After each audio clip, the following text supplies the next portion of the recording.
Okay, welcome to session 3 of Unit 3. In this session, we will examine human resource planning, commonly known as HRP. As organizations operate in increasingly dynamic and competitive environments, they must ensure that they have the right people available to achieve their strategic objectives. Human resource planning is the continuous and strategic process through which an organization ensures that it has the right number of people with the right skills in the right place and at the right time. Rather than reacting to unexpected employee departures or sudden skill shortages, human resource planning uses predictive information and systematic planning to balance future workforce demand with available labor supply. In this sense, HRP helps organizations prepare for the future by aligning human resources with business needs. The human resource planning process begins with the first phase, which is analyzing organizational goals and strategy. Human resource planning cannot occur in isolation. It must be closely linked to the overall direction of the organization. During this phase, human resource professionals carefully examine corporate objectives, expansion plans, budget constraints, technological developments, and long-term strategic priorities. For example, if an organization plans to expand into new markets, introduce new technologies, or launch additional products and services, human resource must determine the workforce implications of these initiatives. By understanding the organization's goals and strategy, human resource can anticipate future talent requirements and prepare appropriate workforce plans. In the second phase, we come to forecasting future human resource demand. In this stage, HR determines how many employees the organization will need in the future and what specific skills, knowledge, and competencies those employees must possess. Organizations can use both quantitative and qualitative forecasting methods to estimate future workforce requirements. Quantitative methods include trend analysis, which examines historical staffing patterns, ratio analysis, which links staffing levels to business indicators such as sales volume, and regression models that uses mathematical relationships to predict future needs.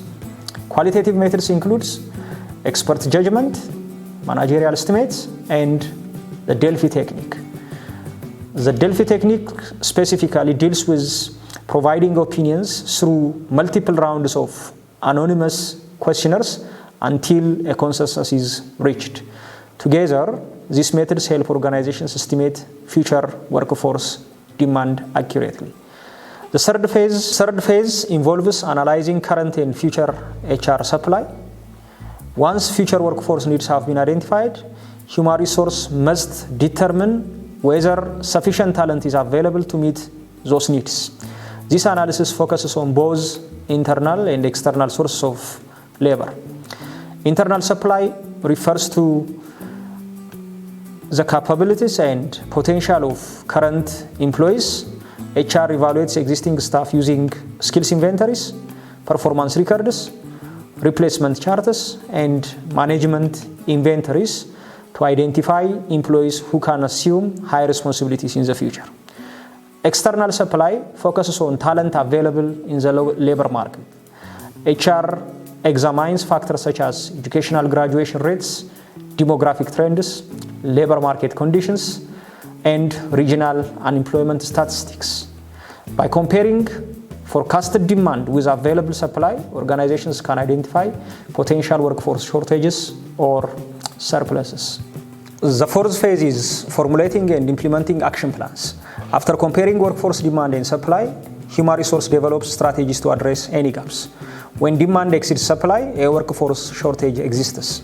In such situations, organizations may initiate aggressive recruitment campaigns, provide retention incentives, utilize overtime, invest in employee training, or promote qualified internal candidates.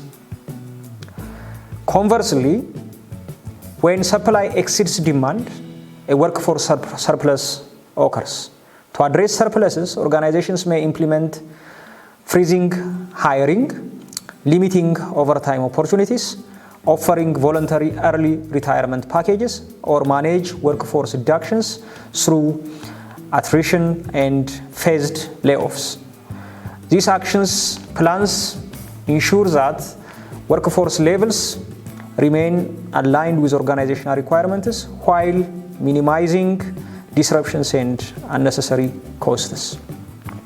The final phase of the human resource planning activity is monitoring, control, and evaluation.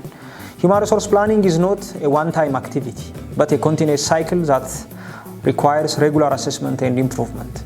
Human resource professionals monitor the effectiveness of workforce plans by evaluating hiring outcomes, recruitment costs, employee productivity, retention rates, and turnover patterns.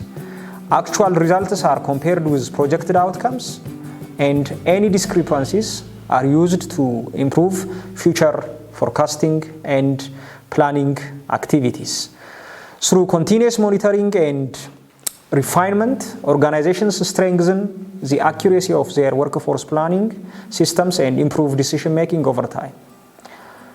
In summary, human resource planning follows a 5-stage life cycle, starting from analyzing organizational goals and strategies, moving to forecasting future human resource demand, then analyzing current and future HR supply, then formulating and implementing action plans, and finally monitoring, controlling, and evaluation. The ultimate outcome of this process is simple yet powerful, ensuring the right people with the right skills are available at the right place.